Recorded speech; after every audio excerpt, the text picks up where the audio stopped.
Juan Cheput, casi digo Juan Arce y Richard Cheput, pero no, están con nosotros. Además, el señor Cheput ha sido ministro de Trabajo. Y lo primero que quería es preguntarles qué impresión les deja la presentación de manera sorpresiva de esta carta de renuncia del señor Juan José Santibáñez, que había asumido hace poco nada más el cargo de ministro de Justicia y cuando tenía ya corriendo en el Congreso, ¿no?, una moción de censura, que de pronto no prosperaría, pero que igual lo iba a llevar de repente frente al fuero parlamentario. ¿Cuál es la opinión? No es sorpresiva, Mávila. Esto está planificado. Y evidentemente teniendo ahora sí un fiscal de la nación a la medida, como siempre han buscado, porque el señor estaba siendo investigado. Y los apremios que pedía la justicia justamente iban a terminar que probablemente hasta pidan una prisión preventiva porque está involucrado. O sea, la forma como niega los audios, que es su voz, ya se ha corroborado inclusive con las investigaciones que se viene desarrollando, la colaboración eficaz. Evidentemente estaba arrinconado contra las cuerdas. Pero esta gente se siente empoderada en el gobierno. Se refiere a Santibáñez. Evidentemente, impresentable desde todo punto de vista. ¿Cómo puede ser posible entonces buscó neutralizar lo que el Congreso Congreso podría haber hecho? Que ha fracasado en el Ministerio de Interior, le premia con el Ministerio de Justicia. Y ahora él pretende, según él, conseguir los votos y llegar al Senado, ¿no? Ese es su objetivo de la renuncia, que se va a dar hasta el 13 de octubre, seguramente muchas más renuncias de autoridades que pretenden postular, que es legítimo, es democrático. Lo que no es democrático es cuando se utiliza el poder para beneficio propio, como en este caso, ¿no? Un don nadie, discúlpame el término, se dedicaba a defender delincuentes. Ese era el trabajo de Santibáñez. Y el día de hoy, gracias a Dina Boluarte, totalmente desprestigiada, ministro de Estado, en un momento de crisis que nos está llevando con la inseguridad ciudadana, porque fue un incapaz, fue un incompetente, desactivó la DIVIAC, retiró a los mejores policías que hacían la labor de inteligencia, que nos ayuda a arrinconar justamente a la delincuencia, ¿no? Juan. Yo creo que él quería quedarse hasta el último momento. Él no se esperaba que el Congreso decidiera votar este día viernes la censura, ¿no? No olvidemos que días antes él había hecho declaraciones a diversos medios indicando de que no iba a prosperar porque primero tenía que haber una interpelación, cosa que varios rebatimos porque había más de un antecedente en ese sentido de que sin necesidad de una interpelación se pasaba directamente a la discusión. Así que, en primer lugar, él ha sido sorprendido con eso. En segundo lugar, muestra el nivel de irresponsabilidad de una persona que pasa desapercibida, pero que en el fondo es corresponsable de todo esto, aparte de Dina Boluarte, que es el Premier. El Premier ha permitido que este individuo sea ministro de Justicia, habiendo sido censurado, y le mienta a la nación con una serie de proyectos, con una serie de propuestas, como crear, construir el frontón, o que iba a encabezar la reforma de justicia, cosas de ese tipo.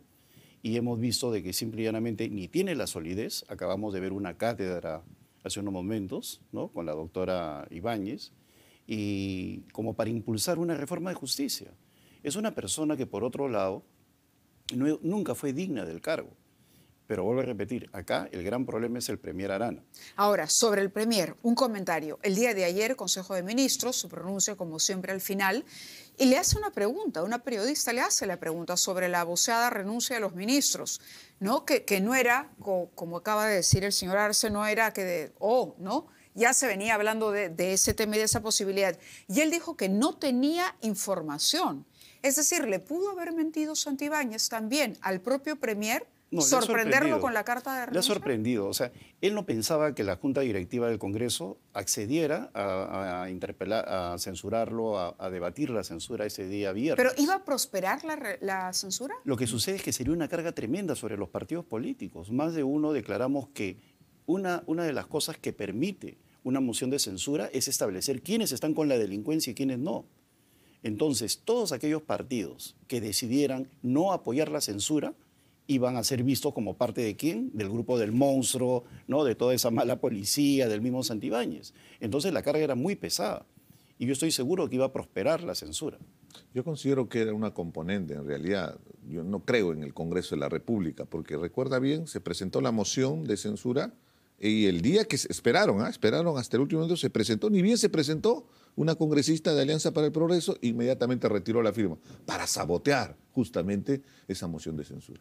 Conociendo a los impresentables de las bancadas que están siendo investigadas como organizaciones criminales, evidentemente iban a respaldar. O sea, ya no podemos esperar más. Hemos caído al fondo estamos en una situación crítica con un Congreso de impresentables, como te digo. Probablemente no iba a haber los votos. Claro. Pero esto es más una movida política. Eso hay que entenderlo. Esta gente pretende están ensimismados por el poder, pretenden llegar al próximo parlamento, quieren ser senadores, diputados, hasta de repente presidentes, y no entienden que la gente en la calle los va a detestar, y eso ya pasó. Pero a ver, no va a ser campaña, porque si ese señor sale a la calle, sale a un mercado, lo más probable es que la gente lo vote. Esta mañana, aquí en RPP, en Ampliación de Noticias, conversábamos con Juan Carlos Tafur, ¿no? Y a propósito, se le pregunta a Acuña también, a César Acuña, se le pregunta por estas pintas que ya decían Santibáñez 2026.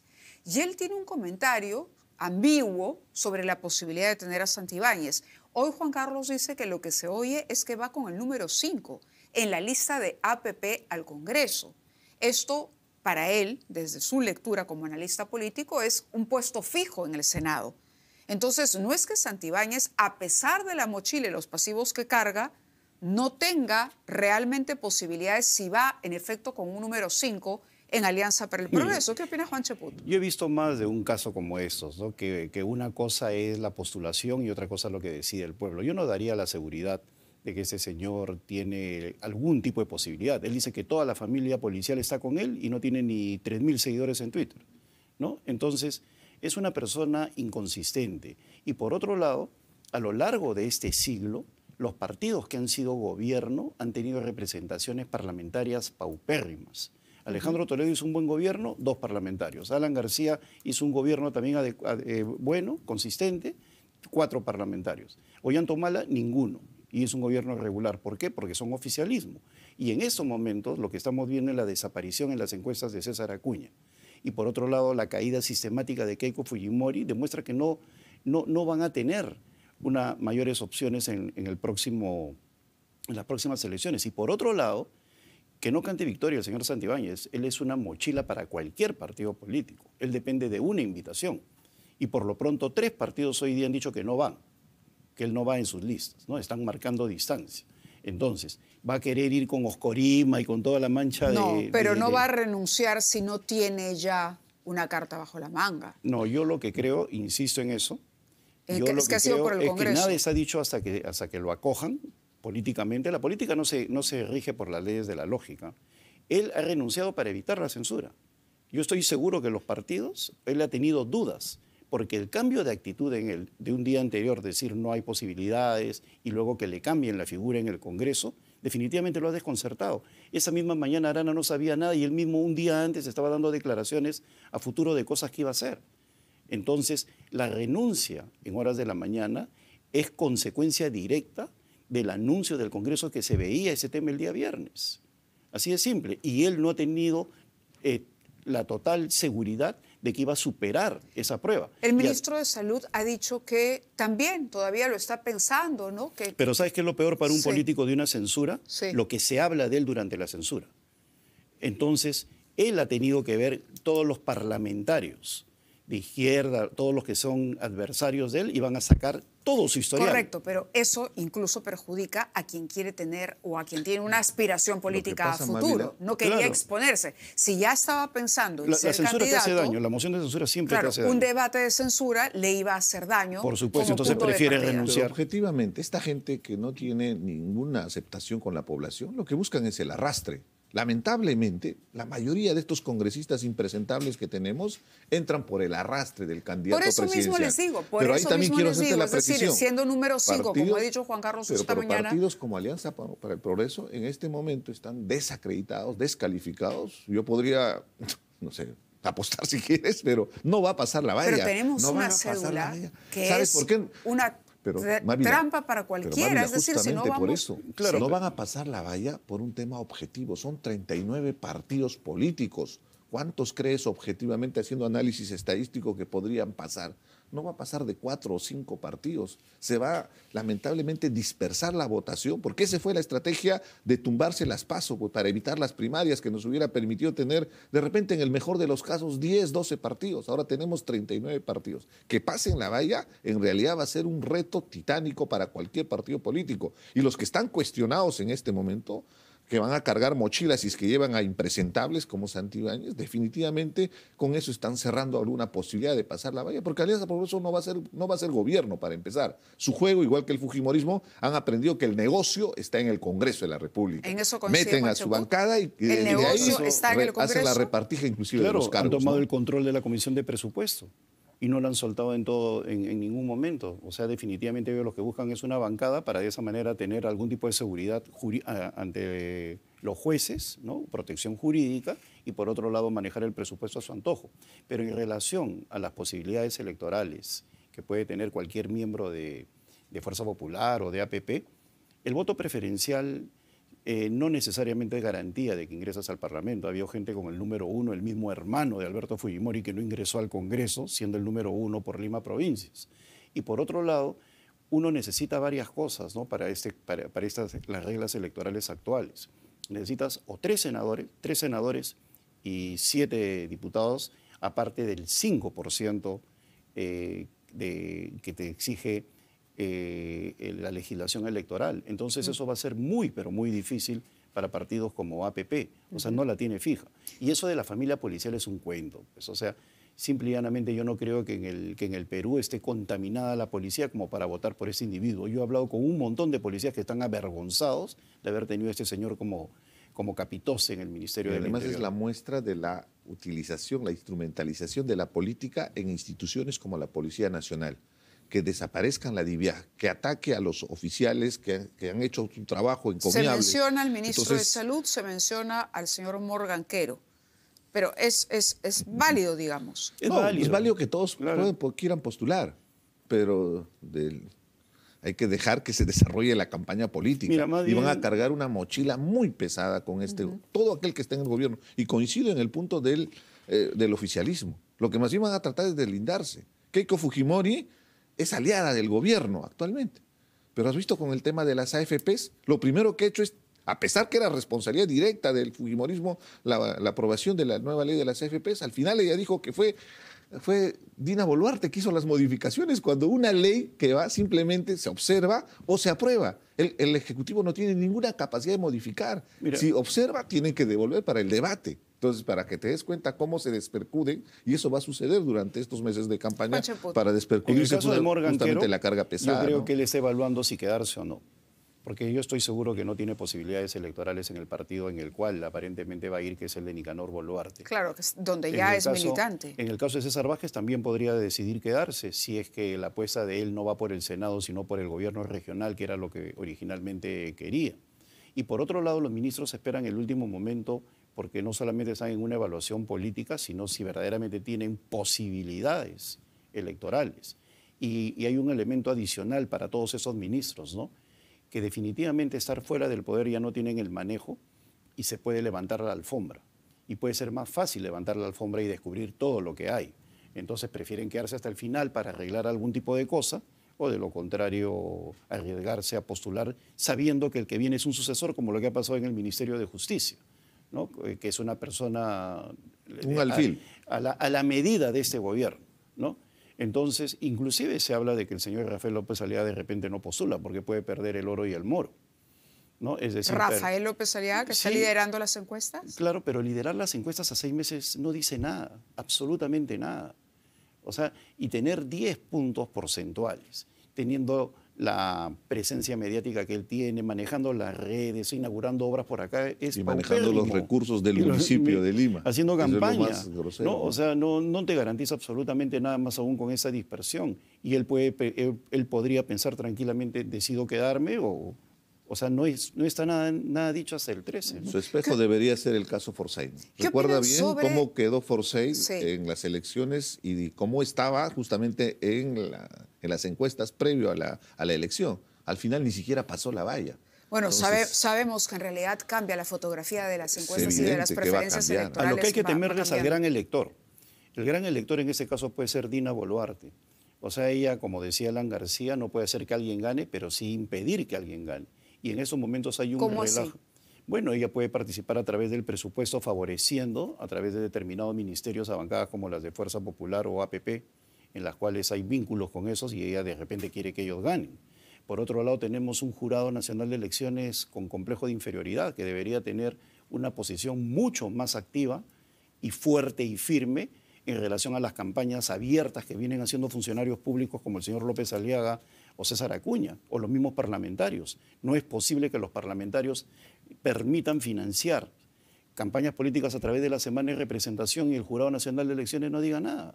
Cuando en otras oportunidades el Congreso decía, durante el periodo electoral no hay semana de representación para evitar ese tipo de ¿Están a ventajas. favor de que se publiquen encuestas, digamos, mucho más cerca del día de las Yo sí elecciones? estoy de acuerdo, Mávila, porque evidentemente ha evolucionado el tiempo. Tenemos acceso a información. Debes recordar que en épocas que estaban prohibidas nosotros teníamos la información porque cadenas internacionales reportaban la información y no es que vivimos en una isla. La información corre. Estamos en épocas de ¿Puede ser de útil desarrollo. para el elector? ¿Creen que Sí, puede es muy ser? útil porque influye al momento de la decisión del voto. Es Eso decir, sí para es no una perder cuestión tu voto, objetiva. digamos. Pero la última imagen de la encuesta que salió una semana antes de las elecciones no aparecía Pedro Castillo y terminó ganando las elecciones. Bueno, como Esa es una Fujimori. muestra también justamente de que el elector peruano es más, es volátil y sentimental, vota mucho por las emociones y se decide inclusive en la cola a la hora de la votación. Lo que tenemos acceso a nadie las esté encuestas, cantando sabemos de que victoria, días ¿no? antes, horas antes,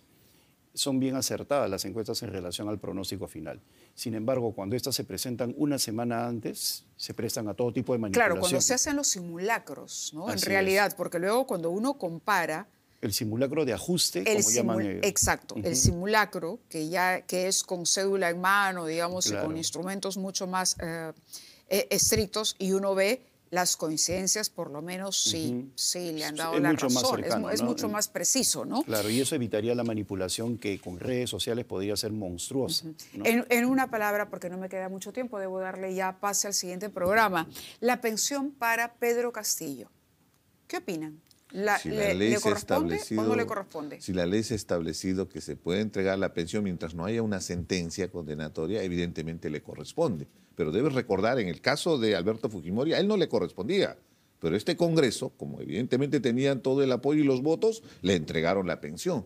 E inclusive le han hecho un homenaje para restituir la firma de Alberto Fujimori en esa constitución apócrifa, disculpa. Pero aún cuando hay acusaciones constitucionales, ¿qué opina No, Juan lo que Chacón? sucede es que hay acusaciones constitucionales en marcha y por otro lado hay un proceso judicial también en marcha y en ese sentido soy objetivo, ¿no? La ley es la ley y tampoco tiene que haber ensañamiento. En ese caso específico le corresponde la pensión y la actitud del Congreso más bien es inmadura, ¿no? El Congreso debería ser el primero en respetar la ley y no actuar políticamente. Acá hay un deseo expreso de querer venderse ante la opinión pública como que tiene que haber un castigo contra quien intentó hacer un golpe, de acuerdo, pero eso está en marcha. Mientras tanto se le puede otorgar una Bueno, pensión. pero, a Y ver. la ley del embudo, ¿no? Mira, yo he sido Delegado No, para- un adversario, pero, sí. yo no menciono, por ejemplo, al fujimorismo porque creo que son cosas completamente distintas, pero yo creo que hay que ser objetivo. En nuestro país estamos dejando de lado la ley para actuar con interpretaciones políticas respecto a la ley. Y en ese sentido, mira, yo que he sido un adversario durísimo, que no me venga a decir ahorita que yo estoy a favor de Pedro Castillo cuando yo he sido de las personas más visibles combatiéndolo cuando tenía poder, ¿no? Entonces, yo creo que en estos momentos le corresponde su pensión. Le En el Congreso correspondería. utilizan en función de los intereses, es una cuestión objetiva. Lo que no se dan cuenta es que el Congreso, a quien ataca, más bien lo levanta electoralmente. O sea, ¿quieres ganar una elección? Hazle frente al Congreso de la República. Ese creo que es el mejor mensaje para que puedan Y entender los aprovechando que afiebrados de todavía los mis parlamentos. compañeros ¿no? no están del todo listos, ¿el hermano de Vizcarra tiene posibilidad? Yo creo que yo lo definí como una hinchazón. Es decir, no es un crecimiento, sino es producto de la confusión. Y en la medida que se sepa de que es una persona que está sustituyendo, ¿no?, a Martín Vizcarra, eso se va a desinflar. No Pero existe el endose. en Hay el una Perú. cuestión objetiva, es la realidad del posicionamiento político que ha logrado Martín Vizcarra como estrategia para evitar la cárcel, pero que evidentemente le va a redituar, por ejemplo, pasando la valla electoral y metiendo una bancada. Eso creo que es una cuestión Eso puede apostarlo, objetiva. creo. Entonces, que utilice al hermano es parte de su estrategia, así como utiliza el lagarto. Ha sido muy inteligente, era parte de la descalificación y él lo ha revertido políticamente para que inclusive ahora aparezca con su lagartito caminando. Él hizo y con campaña eso con cambia Daniel el mensaje Salaverry. político, ¿no? Acompañó a Daniel Salaverry. Hablaba y pedía que votaran por Daniel Salaverry y ni siquiera pasó la valla. El Perú no endosa. Y hay algunos articulistas que confunden endoso con alianzas políticas, rememorándose al APRA. De acuerdo. Entonces, ahora sí nos ganó el tiempo y ahora sí tengo que darle pase a los chicos de Vamos a Salvar, pero como siempre es un placer tenerlos, sobre todo y contar con sus opiniones para fomentar el debate. Así que habrá nuevas oportunidades para estar juntos y conversar sobre estos temas. Gracias a ambos. Gracias, y gracias a ustedes también por acompañarnos. Que tengan muy buenas noches.